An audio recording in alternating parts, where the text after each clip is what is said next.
सोलापूर शहरात बेपत्ता तरुणाचा मृतदेह लॉजमध्ये आढळून आल्याने खळबळ।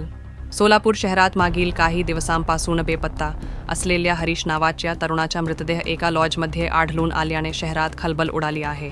मृत तरुण नीलम नगर, सोलापूर येथे राहणारा असल्याची माहिती समोर आली आहे। मिळालेल्या माहितीनुसार शहरातील एका लॉजच्या खोलीत हरीश याचा मृतदेह आढळून आला। लॉज कर्मचाऱ्यांना संशयास्पद प्रकार जाणवल्यानंतर त्यांनी तात्काळ पोलिसांना माहिती दिली। माहिती मिळताच संबंधित पोलीस ठाण्याचे अधिकारी घटनास्थळी दाखल झाले। पोलिसांनी लॉजची खोली सील करून पंचनामा केला असून मृतदेह शवविच्छेदनासाठी शासकीय रुग्णालयात पाठवण्यात आला आहे।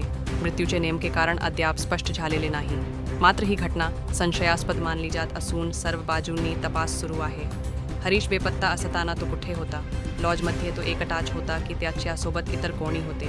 तसेच मृत्यू अपघाती आहे की घातपात? या सर्व बाबींचा सखोल तपास पोलीस करत आहेत। या घटनेमुळे नीलम नगर परिसरात शोककळा पसरली असून नागरिकांमध्ये भीतीचे वातावरण निर्माण झाले आहे। पोलिसांनी नागरिकांना अफवांवर विश्वास न ठेवण्याचे आवाहन केले आहे। या प्रकरणाचा पुढील तपास MIDCचे पोलीस करत असून पोलीस तपासानंतरच्या या घटनेचा खरा उलगडा होणार आहे।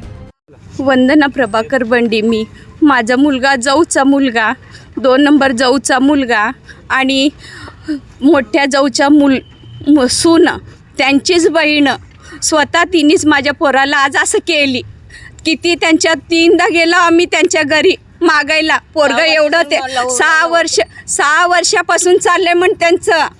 बरं जाऊ दे बाबा, आम्हाला 2 महिने झालं कळायले, जाऊ दे म्हणून त्यांनी ते पोलीसला टॉर्चर केले तर म्हणजे त्याच्याशी बोलू नको करू नको म्हणून फोन बंद ठेवलेत। फोन बंद ठेवल्यावर त्याचं डोकं सरकलं। फोन बंद ठेवल्यामुळं त्यांनी आम्हाला घरात सर्वांना सांगितलं हे असं मॅटर आहे, आम्ही या लॉजला गेलो, आम्ही त्या लॉजला गेलो, तिच्याबरोबर आम्ही नवरा बायकोसारखं राहिलो। आम्ही त्याचं डोकं पूर्ण यूज केली, त्याचे पैसे सर्व यूज केली।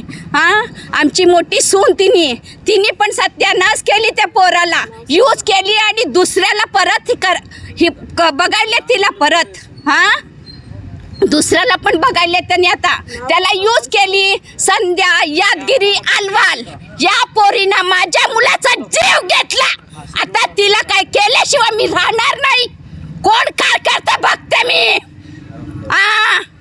बघते त्यांचं आज लग्न आहे त्यांच्या घरात, त्यांचं आग लावल्याशिवाय राहणार नाही मी।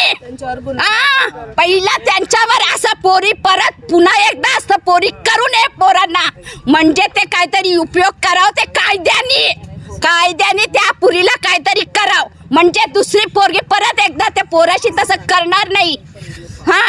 एवढं शिकलेला पोरगा त्याचं माइंड तेवढं हे केली तिने। संध्या अलवालवर गुन्हा दाखल केला, इथून बॉडी अजिबात घेऊन जाणार नाहीच। काय व्हायचं ते होऊ दे।